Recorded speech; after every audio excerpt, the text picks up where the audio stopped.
क्यों रोका गया? आखिर इलेक्ट्रॉन नाभिक के चारों तरफ चक्कर ही क्यों लगाता है? साथ के साथ हमने पाया कि प्लांक का क्वांटम सिद्धांत, जिसे अपन लोग ने E बराबर hc/λ बोला था, that is to my proof. E energy है, h प्लांक स्थिरांक है जिसकी value 6.62 into 10⁻⁻34 joule into second होता है। And just for like C speed of light, प्रकाश की चाल अपन लोगों ने बताया था। ये प्लांक का क्वांटम सिद्धांत क्या होता है? प्लांक का क्वांटम सिद्धांत प्रकाश के छोटे छोटे ऊर्जा या बंडल के रूप में जो उत्सर्जित होता है उसको क्वांटा या फोटान कहते हैं, और उसको अपन लोगों ने E से रिप्रेजेंट कर रखा था। साथ के साथ मैं आपको बता दूं प्लांक का क्वांटम सिद्धांत और ये सारी। हेलो एवरीवन, स्टार्ट करते हैं आज के नए लेक्चर को। नए लेक्चर को स्टार्ट करने से पहले मैं ये बताना चाहता हूं ये नया लेक्चर है क्या। सबसे बड़ी बात, ये क्लास 11th का चैप्टर है फिजिकल केमिस्ट्री का एटॉमिक स्ट्रक्चर। एटॉमिक स्ट्रक्चर यानी परमाणु संरचना, और परमाणु संरचना अपन ने 2 लेक्चर कंप्लीट कर रखे हैं। ये तीसरा लेक्चर है, और तीसरा लेक्चर में आज का अपन लोग का लक्ष्य क्या होने वाला है, आज का गोल फाइनली क्या होने वाला है। द फर्स्ट लक्ष्य यानी फर्स्ट गोल परमाणु क्रमांक, atomic number and atomic weight, and second समस्थानिक, एंड थर्ड समभारिक, and fourth isodiaphere, and fifth हमारा गोल्स जो है वो है सम न्यूट्रॉनिक, एंड सिक्स हमारा गोल जो है वो है सम इलेक्ट्रॉनिक एंड आइसोस्टार। उसके बाद लास्ट हमारा जो गोल बच रहा है औसत परमाणु भार का हो जाएगा। ये औसत एवरेज एटॉमिक नंबर, औसत परमाणु भार के बाद हम थोड़ा सा क्वेश्चन की डीपली कंसेप्ट के बारे में डिस्कस करेंगे। उसके बाद आज की क्लास शानदार ट्रिक के साथ समाप्त करेंगे। द फर्स्ट ट्रिक, एंड पहले तो मैं ये बताने की कोशिश करूंगा कि यार मैक्सिमम स्टूडेंट कमेंट आता है कि यार परमाणु क्रमांक क्या है, एटॉमिक नंबर क्या है, एंड सेकंड एटॉमिक वेट क्या है, परमाणु भार क्या है। एक एग्जांपल के जरिए से मैं समझाने की कोशिश करूंगा।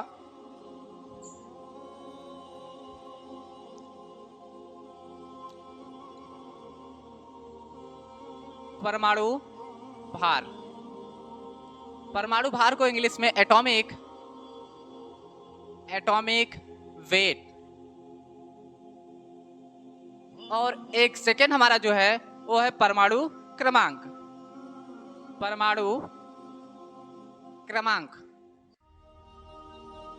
एटॉमिक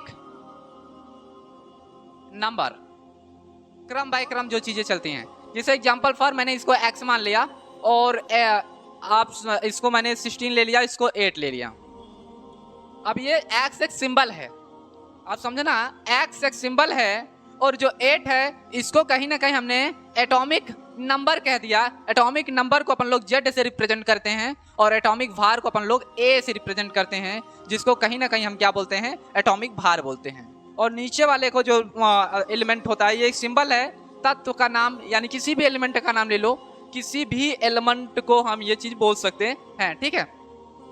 अब उसके बाद हमारा ये टॉपिक है कि एटॉमिक परमाणु भार होता क्या है। किसी भी एलिमेंट के भार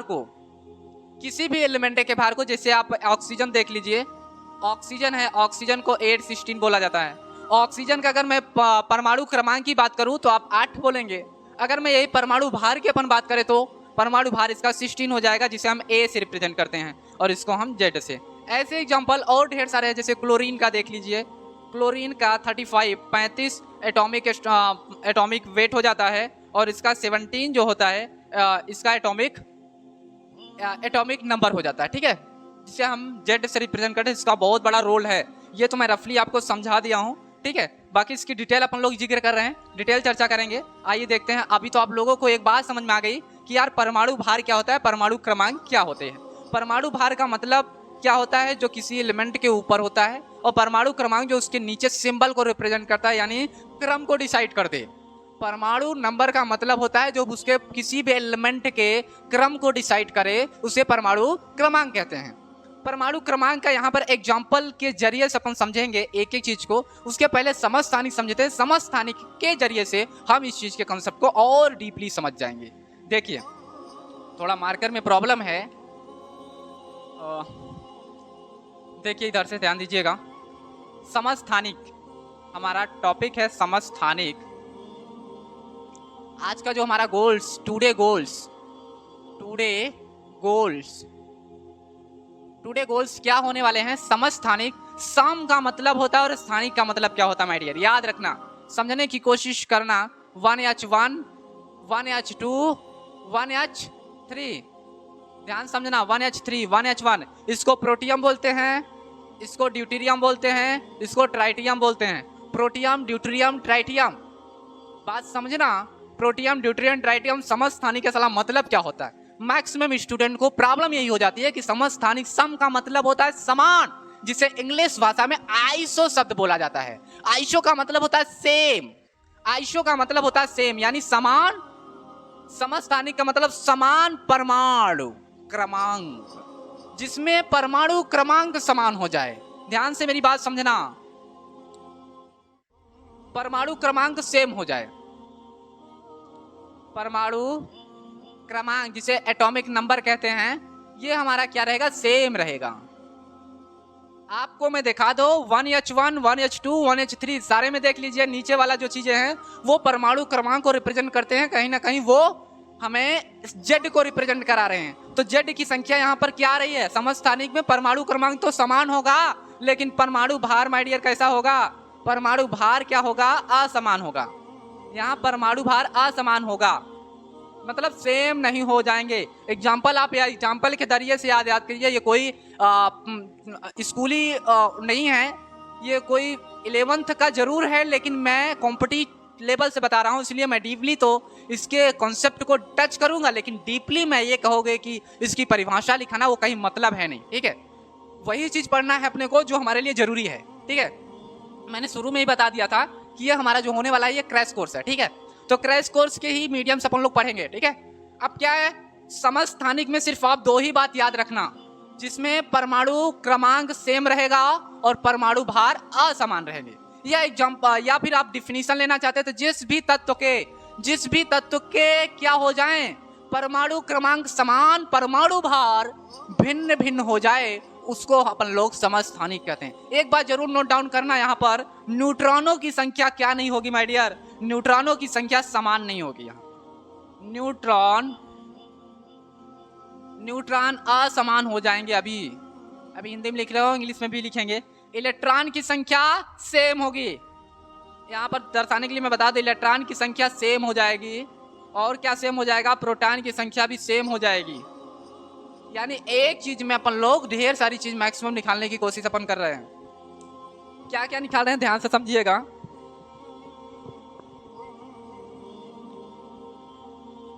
हाँ देखिए,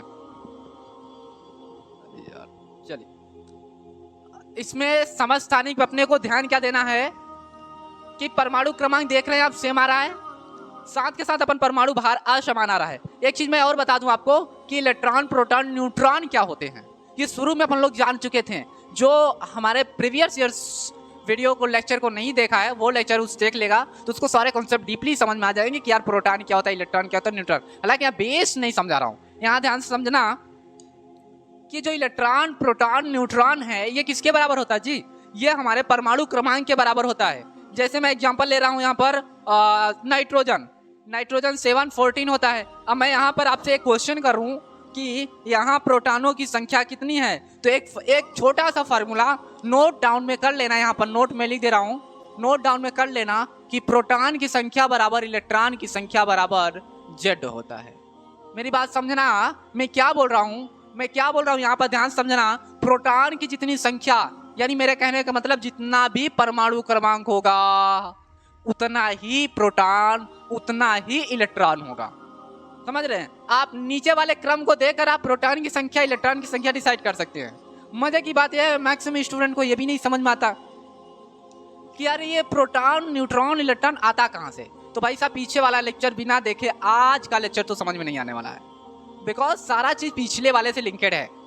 मैं रिवीजन करवाता तो ज्यादा टाइम लग जाता, इस वजह से मैं रिवीजन नहीं कराया। ठीक है, फिर किसी दिन है कि वन शॉट लेकर आएंगे और पूरा डिटेल उसमें जिक्र कर देंगे। ठीक है, परेशान होने की बात नहीं है। फिर भी आप समझ लीजिए, अगर समझेंगे तो अच्छी प्रकार समझ में आ जाएगा आपको कि प्रोटॉन, इलेक्ट्रॉन और जो जेड है ना, जेड को कहीं ना कहीं अभी मैंने माना परमाणु क्रमांक को माना है, ठीक है। तो जो परमाणु क्रमांक होगा वही इलेक्ट्रॉन होगा, वही प्रोटॉन होगा। यही तो मैंने पहले से ही कह रहा हूँ।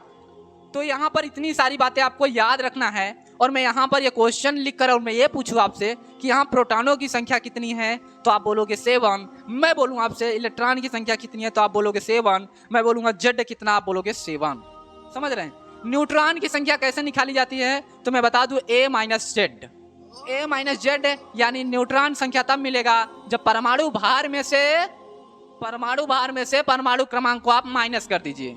आपको यहाँ न्यूट्रॉन की संख्या 7 आपको देखने को मिल गया। और साथ के साथ और तो बाकी सब कुछ ठीक ठाक है। तो याद कैसे करना है, कभी कभी कंपटीशन लेवल में किस तरीके से क्वेश्चन पूछा जाएगा, सिंपल नहीं पूछा जाएगा कि वे तत्व जिसमें परमाणु भार तो असमान होता है लेकिन परमाणु क्रमांक सेम होता है, उसी को कहते हैं समस्थानिक। ये बात सत्य है, लेकिन स्कूली भाषा के लिए। अपन लोग जब कंपटीशन लेवल की तैयारी करेंगे ना, कंपटीशन की, तो वहाँ फाइट करना है, वहाँ थोड़ा दिमाग लगाना पड़ेगा। तो वहाँ कुछ इस तरीके से बोलना है समस्थानिक के लिए। कभी कभी आप पूछ सकता है समस्थानिक में क्या न्यूट्रॉन की संख्या सेम होती है, असमान होता है। आप बताइए, प्रॉब्लम फंस गई। तो आप इस तरीके से निकालिए और बता दीजिए, ठीक है। एग्जाम्पल है कि याद रखना, समस्थानिक का एक बेहतरीन एग्जाम्पल 1H1, 1H2, 1H3, जिसे हम प्रोटियम, ड्यूटेरियम, ट्राइटियम बोलते हैं। My dear, protium, deuterium, tritium का नाम लेते हैं, ठीक है। और आपको अगर इसकी परिभाषा देना तो इस टाइप का दे सकते हैं, ठीक है। तो एक बार इसको पोस्ट कीजिए, पोस्ट यानी स्क्रीनशॉट ले लीजिए, फिर अपन लोग आगे बढ़ते हैं, क्योंकि जगह कम है। मान लो दिखे यार, तो समझ रहे हो ना, ठीक है। हटाते हैं, इस जरिए को हटा करके अपन लोग आगे के कॉन्सेप्ट को डील करते हैं, ठीक है। इस चीज को हटाकर आगे के कॉन्सेप्ट को डील करते हैं। मुझे एक बात तो पता है कि ये थोड़ा सा मार्कर में प्रॉब्लम है। समभारिक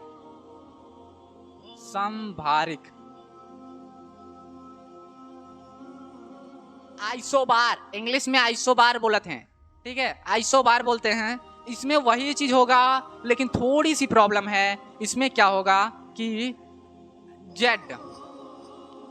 जेड जो होगा वो सेम, आप समझ गए ना, आप समझाने की जरूरत नहीं है, पहले ही मैंने बता दिया था कि जेड क्या होता है। मैंने बता दिया था शुरू में ही कि जेड होता क्या है जी। जेड क्या होता है, जेड सेम रहेगा और ए का मान यहाँ पर, आप फिर से फाइनली फंस जाओगे। ए का मान यहाँ पर क्या होने वाला है, सॉरी एक मिनट, जेड डिफरेंट होने वाला है ना, भिन्न होगा, भिन्न होने वाला है, लेकिन ए जो है ये सेम होने वाला है। एग्जाम्पल के जरिए से अपन लोग समझ जाएंगे, आर्गन, पोटेशियम, कैल्शियम लेकर, ठीक है। यहाँ एग्जाम्पल के जरिए से अपन समझा रहे हैं। Example argon, potassium, calcium. Argon का 18 होता है और ये जो होता है 40, इसका 19, तो इसका भी 40, इसका 20, तो इसका भी 40 होता है। अब एग्जाम्पल आपके सामने है, कहीं ना कहीं यहाँ पर आपको परमाणु भार दिख रहा है सेम, तो मैंने लिख दिया है यहाँ पर ए का मान सेम है लेकिन जेड का मान भिन्न है। और साथियों एक बात और आपको जानकर हैरानी होगी कि यहाँ जो है, एक बात और देख लीजिए, न्यूट्रॉन की संख्या भी असमान दिख रही है। न्यूट्रॉन की संख्या भी असमान दिख रही है। न्यूट्रॉन की संख्या निकाल लेते हैं अपन लोग, देख लो 40 माइनस 18, माइनस करो 10, 0 में 2 और 3 में से गिन लो 22, और इसका भी माइनस करेंगे तो आप 1, ठीक है, बरोबर नहीं आ रहा है मेरे हिसाब से, ठीक है। तो न्यूट्रॉन भी असमान हो जाएगा, न्यूट्रॉन असमान है, आपका परमाणु भार सेम रहेगा और जेड का जो मान है परमाणु क्रमांक वो भी डिफरेंट रहेगा, भिन्न रहेगा। अब भाई साहब एक चीज तो आप पकड़ लो कि जो जेड होता है वही क्या होता है, प्रोटॉन होता है, और वही क्या होता है, इलेक्ट्रॉन होते हैं। मैंने तो यही बताया, ये भी भिन्न हो जाएगा, भिन्न हो जाएगा, और साथ के साथ ये भी भिन्न हो जाएंगे। ये देख लीजिए, ये भी भिन्न हो जाएगा। साथियों एक बात मैं बता दूं आपको कि ये चीज संभारिक में बहुत इंपॉर्टेंट है कि आप इसको डिफिनीशन की वजह से मत रटना, आप इसका एग्जाम्पल देख लो, एग्जाम्पल के जरिए से आप समझ जाओगे। बस आपको इतना समझ में आ जाए, बस आपको इतना समझ में आ जाए एक चीज एक चीज जो मैं समझाना चाहता हूं आपको, थोड़ी सी प्रॉब्लम, एक चीज जो मैं आपको समझाना चाहता हूं वो समझने की कोशिश कीजिए, इसका मेन कॉन्सेप्ट क्या है। अपन लोग मेन कॉन्सेप्ट के बारे में अगर जिक्र कर देना तो सारा खेल समाप्त कर देंगे। मेरी बात समझना, यहां पर जो समझने वाली बात है ना, परमाणु क्रमांक को समझिए आप, परमाणु भार को समझिए। परमाणु क्रमांक को जेड से रिप्रेजेंट करते हैं, परमाणु भार को ए से रिप्रेजेंट करते हैं। बात समझ आ रही है? अब देखना ए और जेड का मतलब समझिए, और सबसे बड़ी बात यह है कि ए में से अगर जेड को माइनस करोगे तो यन फाइनल आपको मिल जाएगा, न्यूट्रॉन मिल जाएगा। और वहां न्यूट्रॉन भी डिसाइड कर सकते हैं या सेम है या असमान है। आप समझ रहे हैं मेरी बात? देखिए संभारिक में क्या होता है एक्चुअली में, किसमें परमाणु भार समान हो जाता है, ना कि परमाणु भार समान होता है, इसमें परमाणु भार भी केवल समान होता है, बाकी न्यूट्रॉन भी असमान आ रहा है और आपका जेड का मान भी असमान आ रहा है, प्रोटॉन न्यूट्रॉन सब कुछ असमान असमान असमान आ रहा है। ठीक है, चलिए मुझे फाइनली ऐसा लग रहा है कि आपको ये भी कॉन्सेप्ट समझ में आ गया है। स्क्रीनशॉट लेना हो ले लीजिए, वरना मैं आगे बताने की कोशिश करूंगा। समभारिक के बाद आ जाते हैं सम न्यूट्रॉनिक।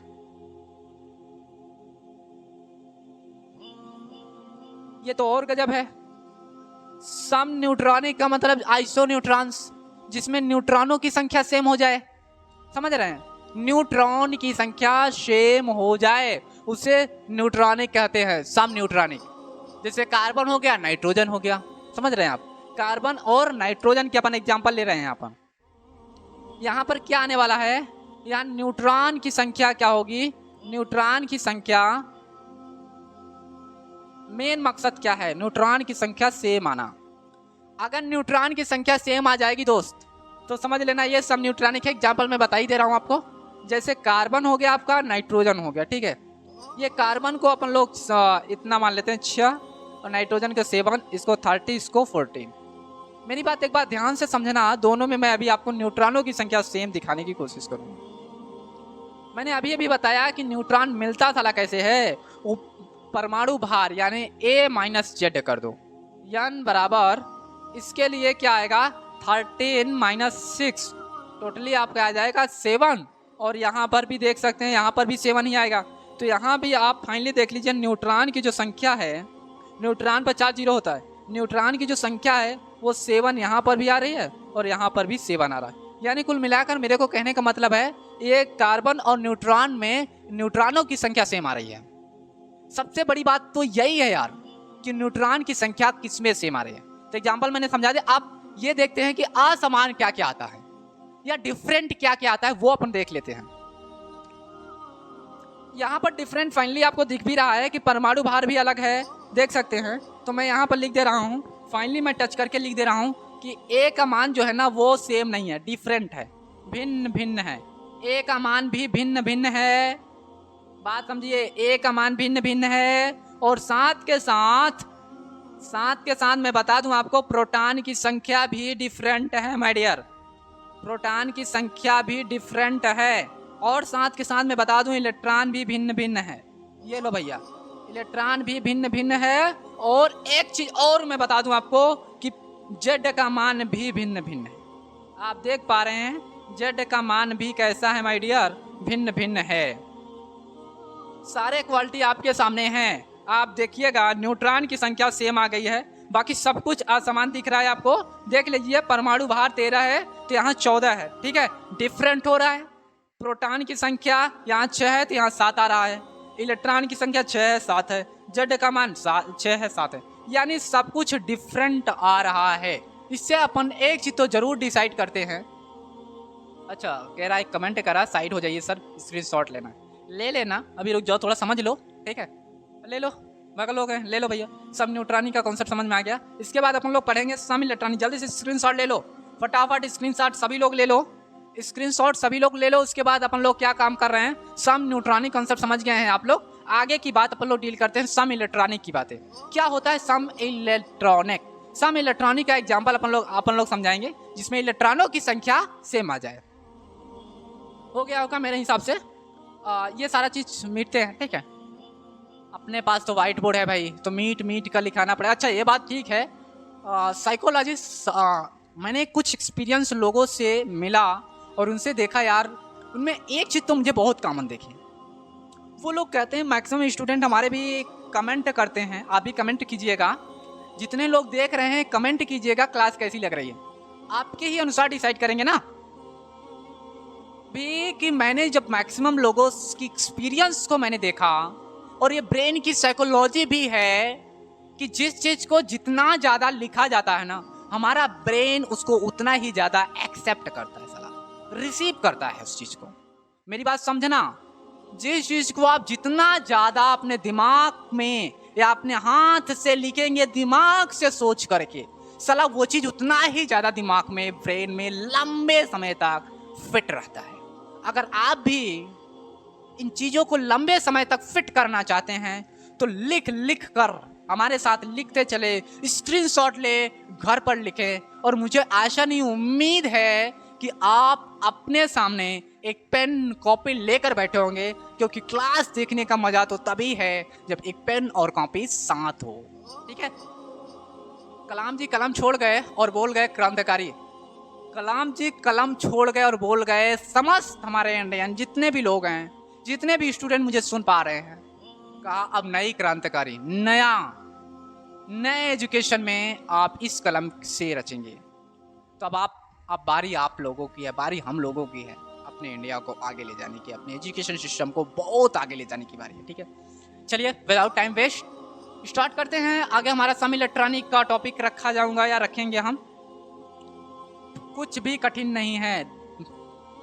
इलेक्ट्रॉनिक, सम इलेक्ट्रॉनिक क्या है, ध्यान से समझना। सम इलेक्ट्रॉनिक क्या है, जिसे आइसो इलेक्ट्रॉन कहते हैं, जिसमें इलेक्ट्रॉनों की संख्या तो सेम आती ही आती है, जिसमें इलेक्ट्रॉनों की संख्या माय डियर सेम आती है। ठीक है, जैसे पोटेशियम पॉजिटिव है, आर्गन, क्लोरीन माइनस लिख दिया। मैक्सिमम स्टूडेंट कमेंट कर रहे हैं, सर ये तो आर्गन पर पॉजिटिव क्यों लगा दिया आप, सॉरी ये पोटेशियम पर पॉजिटिव क्यों लगा रहे हैं, क्लोरीन पर पॉजिटिव क्यों लगा रहे हैं, अभी पता चल जाएगा। ठीक है, अभी समझा दे रहे हैं प्रॉब्लम क्या है। ठीक है, आइए देखते हैं, बस आप ही के लिए समझाने के लिए लाया हूँ यार। इसको हटाते हैं, इसका कोई काम है नहीं। अभी आप लोग लिख ही लिए होंगे, मुझे जहाँ तक लग पा रहा है कि आप लिख चुके हैं। देखिए ये पोटेशियम जो प्लस आपको दिख रहा है, ये सम इलेक्ट्रॉनिक को दर्शाने के लिए, और आप सबको पता है कि पोटेशियम एक धातु है, एक एलिमेंट है। कौन सा, मेटल वाला है, जो आप क्लास 10th की क्लास में पढ़ रखे थे, जो आपकी क्लास 10th में आप पढ़े थे कि मेटल क्या होता है, नॉन मेटल क्या होता है, मेटलॉइड्स क्या होते हैं, धात, अधात, उपधात, पढ़ा था, याद करो, रिमेम्बर करो, और नहीं याद करता वीडियो को पॉज करो और क्लास 10th वाली क्लास को देखो। ठीक है, आपको सारे कॉन्सेप्ट क्लियर में समझ में आ जाएंगे। जिस पर पॉजिटिव चार्ज होता है वो धातु होता है, जिस पर निगेटिव चार्ज होता है वो अधातु होता है। साथियों मैं बता दूं, इसका आगे का एक चैप्टर है जो इसी से ही रिलेटेड है, और मैं वहां पर आपके सारे कॉन्सेप्ट को, सारे डाउट को क्लियर कर दूंगा। ठीक है, विदाउट अभी कमेंट करने के बजाय आप ये देखिए तो बेटर रहेगा। पहले समझिए, ये जो पोटेशियम, आर्गन, क्लोरीन का मैटर दिख रहा है आपको, मैं यहाँ समझा दूं आपको कि जो पोटेशियम का मैटर दिख रहा है, आर्गन और क्लोरीन, एक चीज आपको पता है, पोटेशियम का परमाणु क्रमांक 19 होता है, यानी जेड का मान अगर मैं आपसे पूछूं, जेड 19 होता है, जबकि आर्गन का जेड कितना होता है, 18 होता है, क्लोरीन का 17 होता है। सबको पता है, और भार भी सबको लगभग पता ही होना चाहिए। नहीं पता है तो सुन ही लो, और क्या कहें भाई, भार भी सुन लेते हैं अपन लोग। इसका भार 40, पोटेशियम, आर्गन का भी, उसका भी। एक चीज मैंने नोट डाउन कर रखा है कि सम इलेक्ट्रॉनिक समझा रहा हूं ना, सम इलेक्ट्रॉनिक में आपको एक चीज की आवश्यकता पड़ेगी। एक छोटा सा ट्रिक बता दे रहा हूं, समझ जाइए तो अच्छा है। क्या है ट्रिक, जिस पर पॉजिटिव चार्ज होता है वो घटता है, साला ये क्या बोला है, और जिस पर निगेटिव चार्ज होता है ना वो जुड़ेगा। आइए देखते हैं क्या होता है। सबको पता है कि पोटेशियम का परमाणु क्रमांक साला 19 होता है, लेकिन इस पर पॉजिटिव चार्ज है। मैंने बोला सम इलेक्ट्रॉनिक को जानने के लिए जिस पर पॉजिटिव चार्ज होगा उसको आप घटाएंगे, और जिस पर निगेटिव चार्ज होगा आप उसको जोड़ेंगे।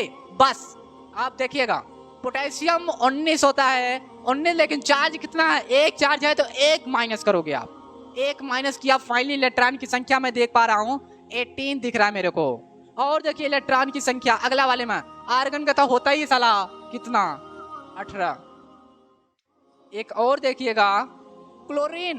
क्लोरीन पर निगेटिव चार्ज है, मैंने कहा जो घटेगा, जिस पर निगेटिव चार्ज है वो तो जुड़ेगा। उल्टा क्रम उल्टा हो जा रहा है, देखना। क्लोरीन 17 होता है, प्लस का एक जोड़िए 18 हो गया। यानी टोटल आप क्या देख पा रहे हैं यहाँ पर, आप देखिए, यहाँ पर हाईलाइट कर रहा हूं मैं, आप देखिए यहाँ पर क्या देख पा रहे हैं, इलेक्ट्रॉन की संख्या सेम देख पा रहे हैं आप। यहाँ इलेक्ट्रॉनों की संख्या सेम, सम इलेक्ट्रॉनिक का नाम ही है सेम इलेक्ट्रॉन की संख्या होगी। यहाँ इलेक्ट्रॉनों की संख्या सेम आएगी। पोटेशियम पॉजिटिव चार्ज है, और मैंने क्या बोला, एग्जाम्पल मैंने बोला कि शुरू में ही बोल दिया कि जिस पर पॉजिटिव वो घटेगा, जिस पर निगेटिव वो जुड़ेगा। यहाँ क्रम ही उल्टा है, जिस पर निगेटिव चार्ज, जिस पर माइनस हो तो साला जुड़ेगा, जिस पर निगेटिव है वो जुड़ेगा, और जिस पर पॉजिटिव वो घटेगा।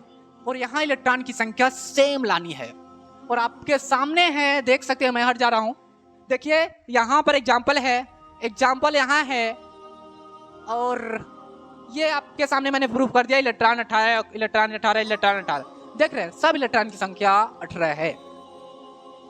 मजे की बात, इसके आगे का जो कंसेप्ट है, इसके आगे की जो नेचुरल पॉइंटेड है कंसेप्ट है, नेक्स्ट कंसेप्ट क्या है, आइसोडाफर। भाई ये क्या होता है, ये भला क्या होता है, आइसोडाफर क्या होता है सर, ये अपने को समझ में नहीं आ रहा है, आइसोडाफर क्या होता है। एग्जाम्पल भी मैं अच्छे से आपको डील करा दूंगा। देखिए इसके लिए आपको मेरे एग्जाम्पल को बहुत बढ़िया समझना पड़े, नहीं तो मैक्सिमम स्टूडेंट कमेंट करते हैं कि आइसोडाफर मुझे समझ में नहीं आ गया। देखिए इधर ही समझा देते हैं समझने के लिए, है कि नहीं। देखिए थोड़ा छरसी लो, अच्छा इसको पोस्ट नहीं किया क्या आप लोगों ने, पोस्ट कर लेना, लिख लेना, ठीक है, वीडियो को ब्रेक करना और लिख लेना, ठीक है। आगे देखिए, आइसोडा, हमारा आगे कॉन्सेप्ट है आइसोडायाफर।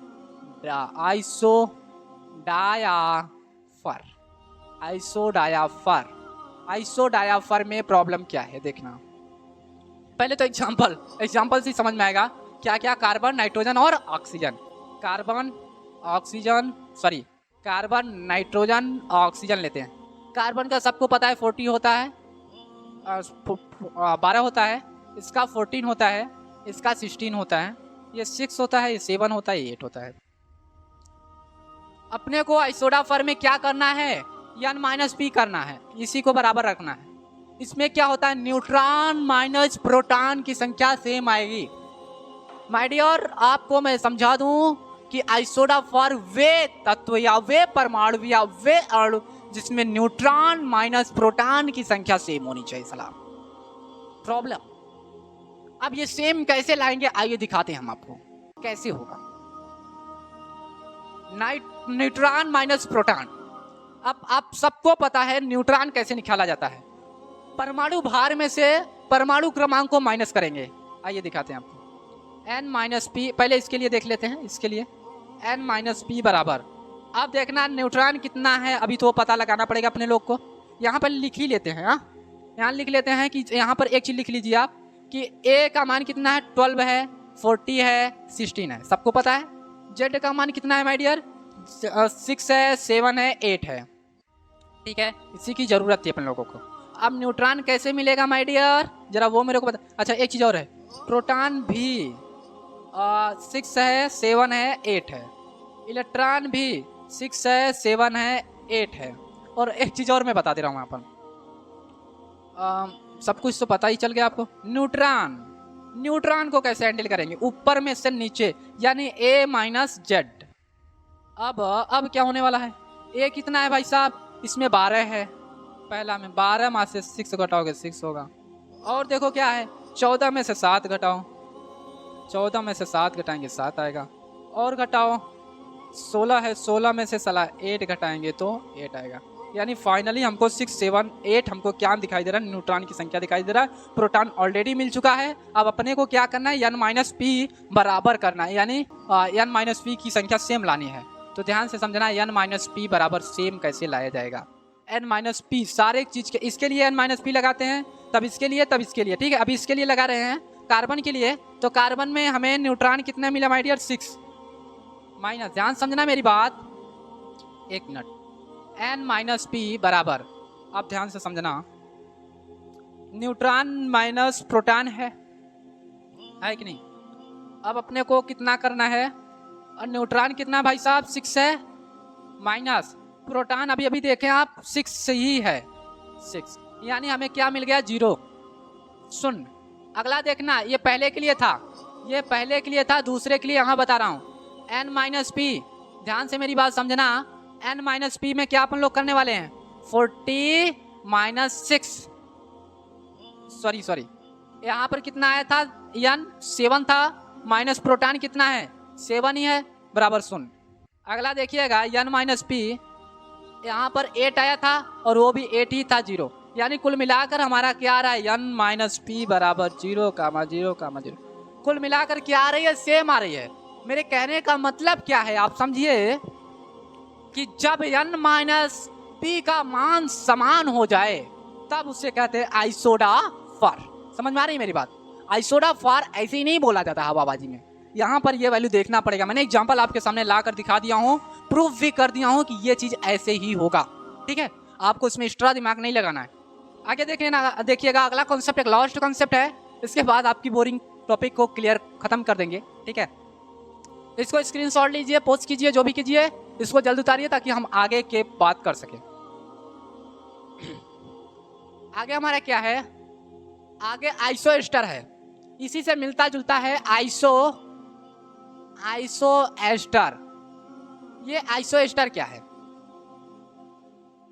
बड़े मजे की बात है कि आइसो एस्टर क्या होता है, जिस अणु में परमाणु की संख्या, जिसमें अणुओं की संख्या, परमाणुओं की संख्या, आयंस ये सब सेम आ जाएं, ये सब सेम हो जाएं, उसको आइसो एस्टर का नाम देते हैं। जैसे example for carbon dioxide NO2 CO2 NO2 में देखो मैं दिखाता हूँ, एग्जांपल लेकर मैं समझाता हूँ आपको कि CO2 NO2, यहाँ अगर टोटल मैं आपसे पूछूं कि अणु परमाणु कितने हैं, यहाँ मैं आपसे टोटल पूछूं परमाणु कितने हैं, तो आपको क्या कहें 2 और 1 3, टोटल परमाणु 3 है, यहाँ भी टोटल परमाणु 3, सेम आ रहा है परमाणु की संख्या।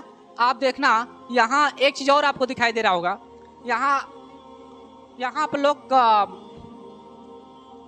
जेड परमाणु क्रमांक भी सेम ही लाएंगे। देखना परमाणु क्रमांक यहाँ पर 16, इसका कितना होता है 6 होता है, और इसका कितना है 8 दूनी 16 प्लस 16, टोटल जोड़ेंगे कितना हो जाएगा भाई साहब, टोटल 22, ठीक है।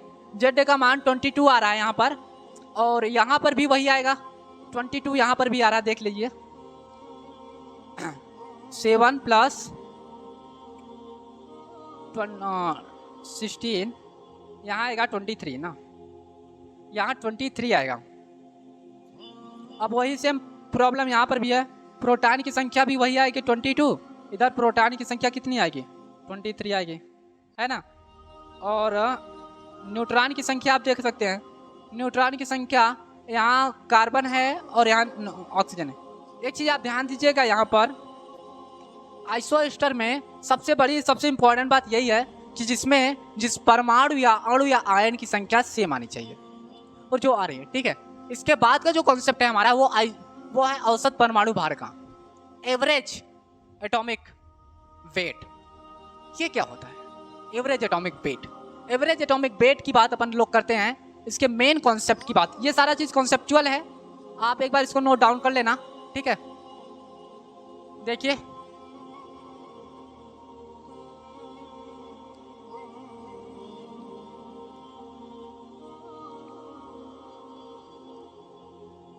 औसत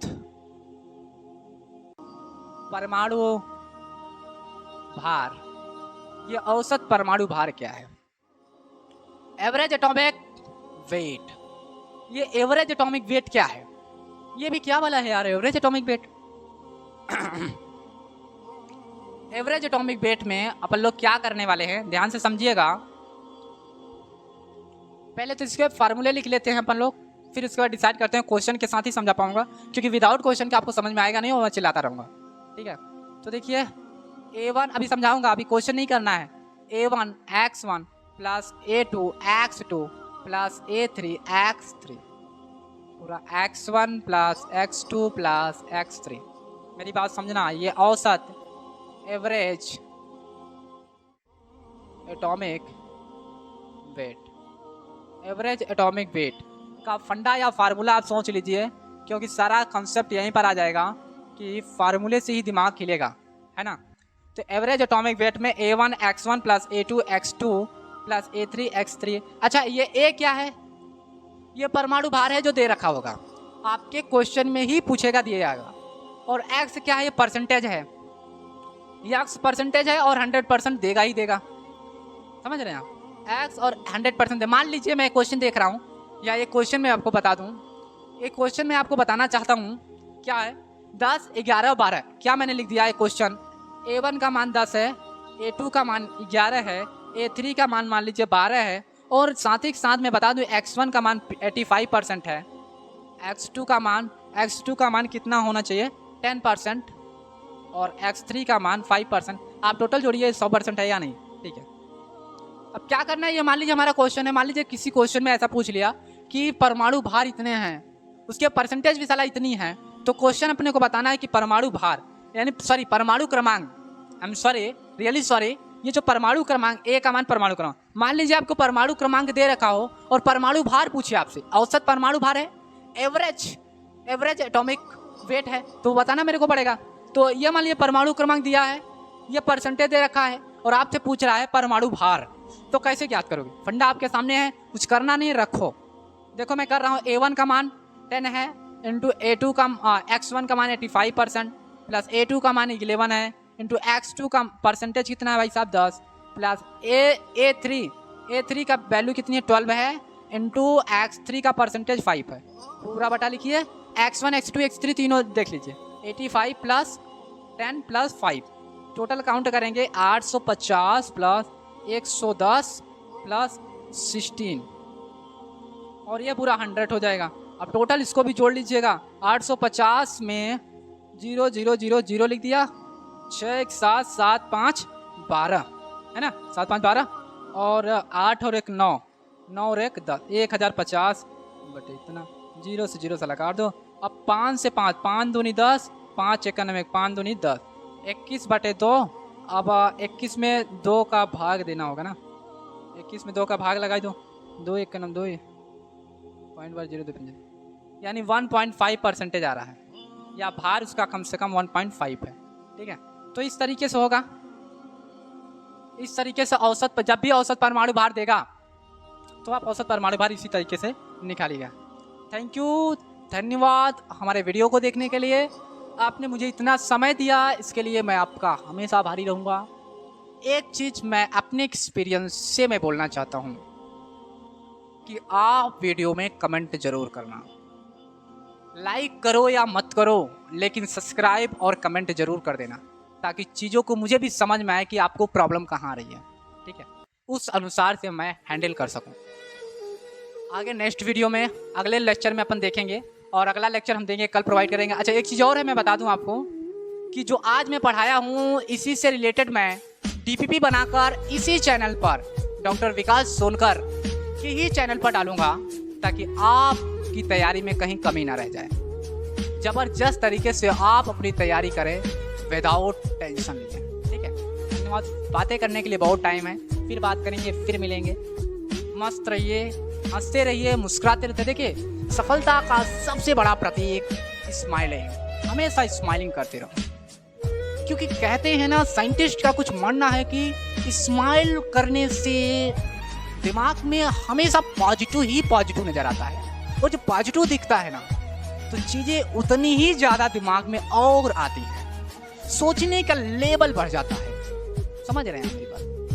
तो एंग्री को त्यागिए और आगे बढ़ते रहिए, पढ़ते रहिए, नहीं तो प्यार मोहब्बत धोखा है।